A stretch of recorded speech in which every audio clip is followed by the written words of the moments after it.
Assalamualaikum warahmatullahi wabarakatuh. Perkenalkan, saya Lydia Oktaviani, semester 3, Prodi Perbankan Syariah, Universitas Islam 45 Bekasi. Tujuan saya membuat video ini untuk menyelesaikan ujian akhir semester mata kuliah Filsafat Ekonomi Islam yang diampu oleh Pak Rizal Fahlevi.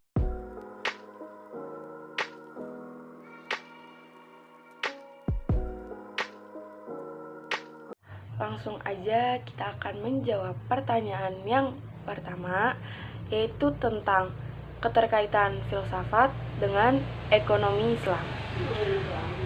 Sebelum kita mengetahui tentang keterkaitan filsafat dan ekonomi Islam, maka kita harus mengetahui apa makna dari filsafat itu sendiri dan dari ekonomi Islam. Sekarang saya akan menjelaskan apa arti dari filsafat itu. Filsafat secara umum dapat dipahami dari dua sisi, yaitu sebagai disiplin ilmu dan sebagai landasan filosofis bagi proses keilmuan. Sebagai suatu disiplin ilmu, filsafat merupakan cabang dari ilmu filsafat yang membicarakan objek khusus, yaitu ilmu pengetahuan yang memiliki sifat karakteristik tertentu hampir sama dengan filsafat pada umumnya. Secara sederhana, filsafat dapat diartikan sebagai berpikir menurut tata tertib dengan bebas dan sedalam-dalamnya sehingga sampai ke dasar suatu persoalan. Kalau filsafat ekonomi merupakan dasar dari sebuah sistem ekonomi yang dibangun berdasarkan filsafat ekonomi yang ada, dapat diturunkan tujuan-tujuan yang hendak dicapai. Misalnya, tujuan kegiatan ekonomi konsumsi, ekonomi produksi, distribusi, pembangunan ekonomi, kebijakan moneter, kebijakan fiskal, dan sebagainya. Sekarang kita masuk ke penjelasan filsafat ekonomi Islam. Filsafat ekonomi Islam didasarkan pada konsep Hegel, yakni filsafat Tuhan, filsafat manusia atau kosmis, dan filsafat alam atau kosmos. Kunci filsafat ekonomi Islam terletak pada manusia dengan Tuhan, dengan alam, dan manusia dengan manusia lainnya. Dimensi filsafat ekonomi Islam inilah yang membedakan ekonomi Islam dengan sistem ekonomi lainnya.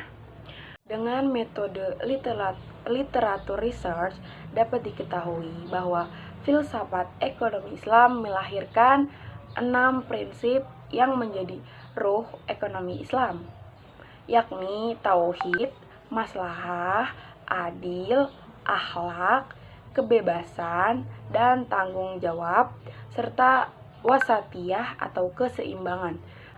Prinsip tersebut berfungsi untuk mensejahterakan masyarakat, memberikan keyakinan, keadilan, kebersamaan, menciptakan kondisi sosial dan kondusif, kekeluargaan, serta memberikan kesempatan seluas-luasnya kepada setiap pelaku usaha dengan cara memanfaatkan semaksimal mungkin sumber daya alam untuk kepentingan bersama secara universal.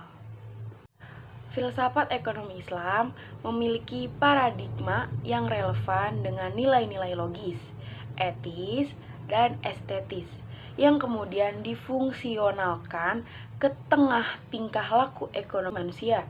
Dari filsafat ekonomi ini diturunkan nilai-nilai instrumental sebagai perangkat peraturan permainan atau rule of game, suatu kegiatan.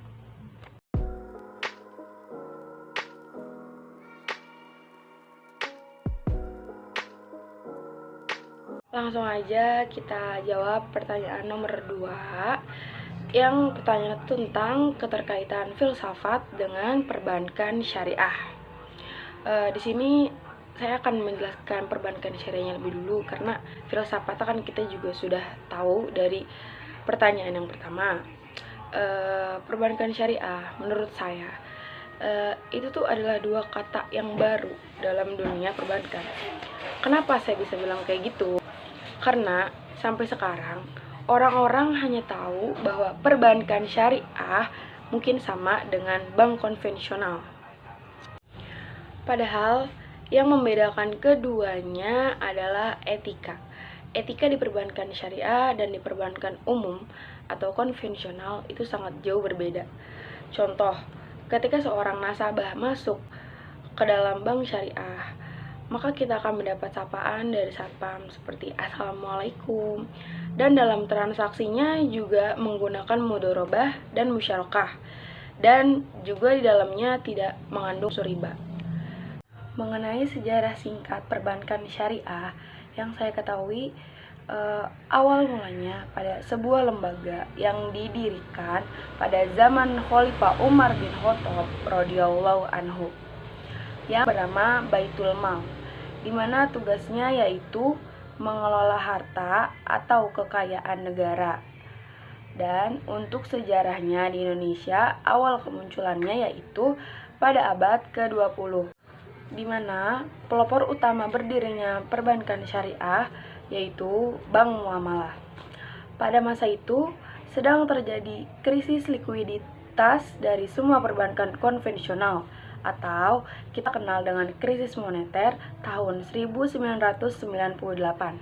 Akan tetapi, Bank Muamalah tetap menunjukkan eksistensinya menjalani roda perekonomian di Indonesia, sehingga bank-bank umum pun ikut memekarkan dirinya membentuk bank syariah. Perbankan syariah menurut saya itu sangat unik karena ada sistem bagi hasil yang bisa menguntungkan antara pemilik bank dan nasabah atau kita sebut sohibul mal dan mudharib. Dan juga dari fungsi perbankan syariah dalam kaitannya dengan sistem perekonomian, yaitu fungsi pengumpulan dana, fungsi penyaluran dana, serta pelayanan jasa. Dan dalam produk penghimpunan dana terdapat produk giro, tabungan, dan juga deposito. Dan dalam produk penyaluran dana ada juga jual beli, bagi hasil, dan sewa. Ternyata filsafat yang kita pelajari bukan hanya mempelajari tentang fisika, matematika, dan tingkat teratas yaitu metafisika saja. Namun, bisa juga membahas tentang polek-sosbud atau politik ekonomi sosial budaya. Dan di dalam filsafat juga membahas tentang ayat Al-Quran yang berhubungan dengan larangan bunga atau riba. Filsafat ekonomi bisa membuat seseorang berpikir secara terencana, terstruktur, dan sistematis bagaimana seseorang dapat memenuhi kebutuhan hidupnya. Status pengharaman bunga dalam perbankan syariah sebenarnya masih diperselisihkan oleh para cendekiawan muslim, yang intinya masih membolehkan dan ada yang mengharamkan dengan catatan jika tidak ada pilihan lain untuk menghindari unsur bunga, dan jika ada perbankan syariah, umat Islam harus segera menghindari riba tersebut. Sebagaimana telah tercantum dalam Al-Quran bahwa bunga diharamkan. Ini menjadi acuan kita sebagai umat muslim menghindarkan diri dari unsur bunga tersebut. Walaupun sebenarnya ada sebagian ulama yang membolehkannya jika tidak berlipat ganda.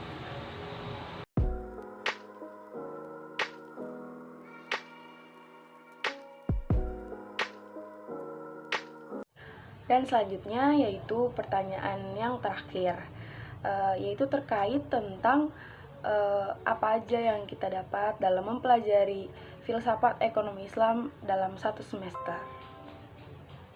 Seperti yang kita ketahui dan sudah kita pelajari, filsafat adalah ilmu yang tak terbatas karena tidak hanya menyelidiki suatu bidang tertentu dari realitas yang tertentu saja. Filsafat senantiasa mengajukan pertanyaan tentang seluruh kenyataan yang ada.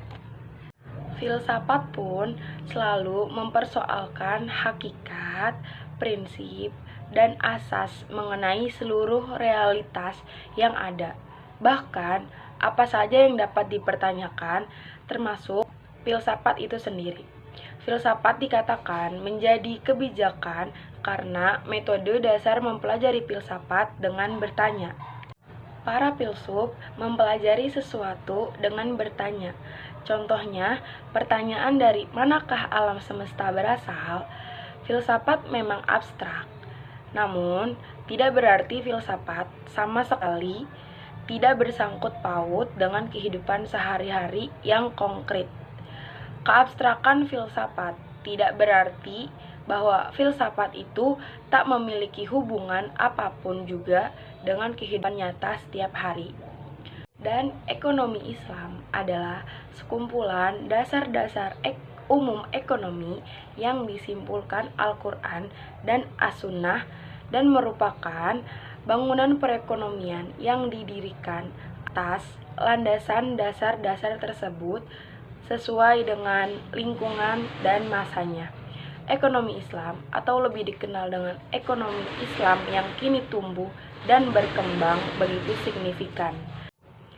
Tentunya, situasi ini membawa kabar baik bagi umat Islam.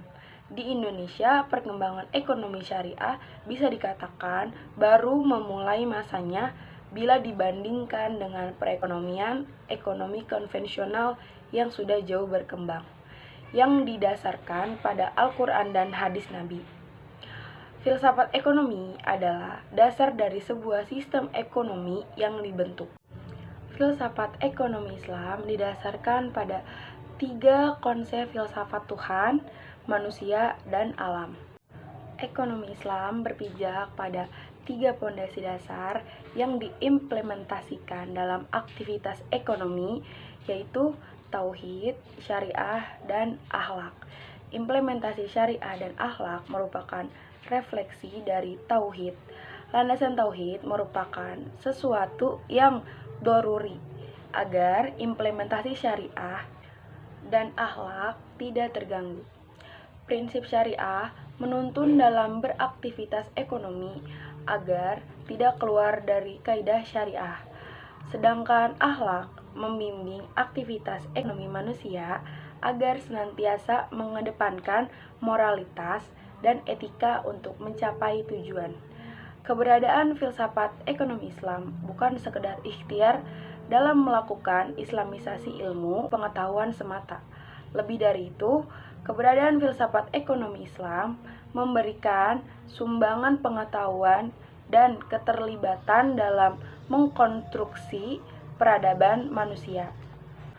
Menuju peradaban perekonomian manusia, menuju yang lebih baik, yang didasarkan nilai-nilai pada ruh Islam yang universal.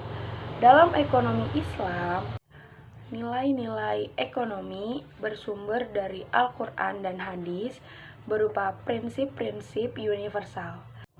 Di saat sistem ekonomi lain hanya terfokus pada hukum dan sebab akibat dari suatu kegiatan ekonomi, Islam lebih jauh membahas nilai-nilai dan akhlak yang terkandung dalam setiap kegiatan ekonomi tersebut. Nilai-nilai inilah yang selalu mendasari setiap kegiatan ekonomi Islam. Dasar syariah ekonomi Islam membimbing aktivitas ekonomi sehingga sesuai dengan kaidah-kaidah syariah. Pada masa sekarang, ketika mudharabah masuk dalam dunia perbankan, aplikasinya mengalami pengembangan. Demikian pula penerapan bai istisna dalam pembangunan suatu proyek. Ini adalah pengembangan dari konsep jual beli yang diajarkan Al-Quran dan Sunnah. Tugas cendekiawan Muslim sepanjang sejarah adalah mengembangkan teknik penerapan prinsip-prinsip tersebut sesuai dengan situasi, kondisi, dan perkembangan zaman. Dengan demikian, ciri khas aspek muamalah atau ekonomi adalah cangkupannya yang luas dan bersifat elastis, dapat berkembang sesuai dengan perkembangan zaman dan perubahan tempat. Mungkin hanya itu yang bisa saya jawab dan saya jelaskan. Kurang dan lebihnya saya mohon maaf. Assalamualaikum warahmatullahi wabarakatuh.